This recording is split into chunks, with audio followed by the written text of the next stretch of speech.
Hello everyone, it's Mana. Today's topic is super interesting. What do Japanese women think about dating foreigners?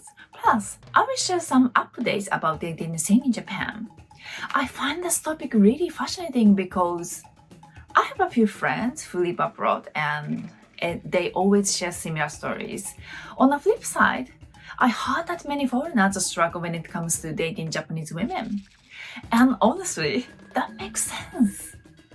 This time, I'm going to break it down into two categories. First, I'm going to talk about two major dating issues I've heard from friends here in Japan.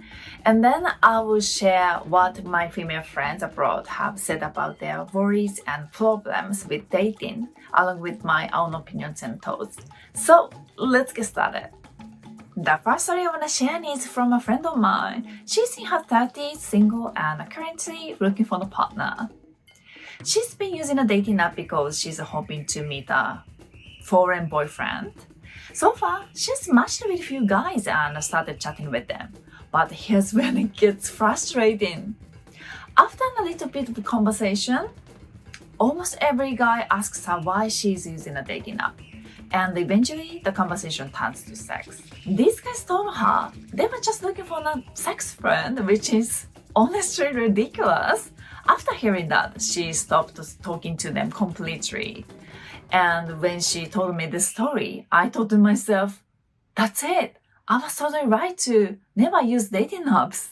The second story is a friend of mine shared about her koboka. She's in her 40s, single, and also looking for a partner. She decided to give dating apps a try, but every time she connects with a new guy, things go wrong. After chatting for a while, these guys eventually ask her to invest money in shady schemes or businesses. Unfortunately, she's not the best at spotting red flags and tends to get tricked by these bad guys. It's so frustrating to see that happening to her. As I mentioned earlier, there are so many bad experiences with dating apps in Japan. Stories like these really make it harder for people who are genuinely looking for love, and one of the reasons many Japanese women struggle to meet new partners. Of course, there are plenty of success stories, especially among younger couples who find their partners through dating apps and even get married.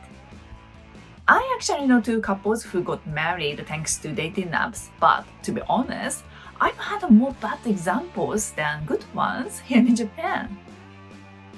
Many couples still meet in more traditional ways, like at work or through friends at small gatherings. Meeting partners naturally like this is still very common here, which can make it harder to find someone if you are not in those kinds of circles.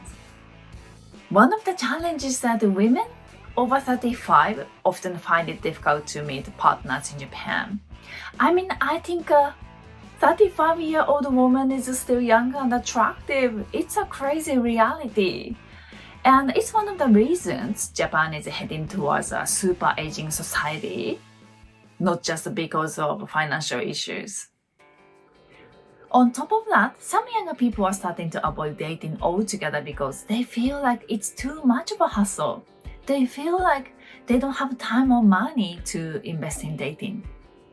But in my opinion, sharing experiences and special moments with someone you love is one of the most fulfilling things in life. I really don't want Japanese people to give up on finding a partner. The next topic is based on what some of my friends who are studying abroad have shared with me. They all mentioned pretty much the same thing. Cultural differences are really getting in the way of finding a partner. One of my friends is in her 20s and currently studying abroad. We talked about the cultural differences between Japan and the other countries, and the first big one she mentioned was punctuality. In Japan, people are extremely strict about time, maybe even to the point where it seems a bit crazy. But time management is considered one of the most important skills here. So a lack of punctuality can even make people question your character. For example, buses and trains in Japan almost always arrive on time, Unless there's an accident or bad weather, being just 1 minute late can make us feel like we are already behind the schedule.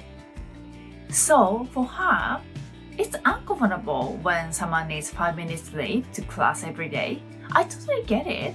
It feels really strange to us too. Another thing that makes it difficult for us to find a foreign partner is a unique aspect of Japanese culture called kokuhaku. Kokuhaku means confessing your feelings and asking, I like you, would you be my boyfriend or girlfriend? This confession is considered the official start of a relationship, and most people don't become intimate without it. But in Western cultures, it's more common for people to date several people casually before choosing one person to be their partner. The idea of having multiple boyfriends or girlfriends before making a decision is pretty shocking to us. It's such a different approach to relationships. This is just my opinion, but casual dating several people at the same time sounds exhausting to me.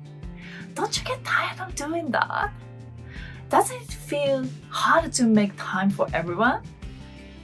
I get that you want to create more opportunities to meet new people, but still, it seems like a lot to handle. Personally, I would rather spend my time improving myself than swiping dating apps and meeting new people just to judge whether they are a good match or not. One of my friends had a really successful experience with dating apps. He met his partner online, but neither of them uploaded a profile picture. They got to know each other without focusing on appearances and figure out if they were good fits based on their personalities. They're actually getting married this year, and I think such a wise way to find a true soulmate. I think people these days are feeling lonelier, but at the same time, it's getting harder to find a partner. In my opinion, many people are becoming less persistent in pursuing relationships and are opting for independence instead. It's like they are naturally choosing to be alone. But there's something so special about finding someone who can truly rely on, someone who feels like a part of you. It's such amazing and fulfilling feeling to have a partner who can depend on for certain things and share your life with. I really hope you find your best partner. Thank you so much for watching my video. Until then, I will be happy. Hit the subscribe button. See you in the next video. Bye!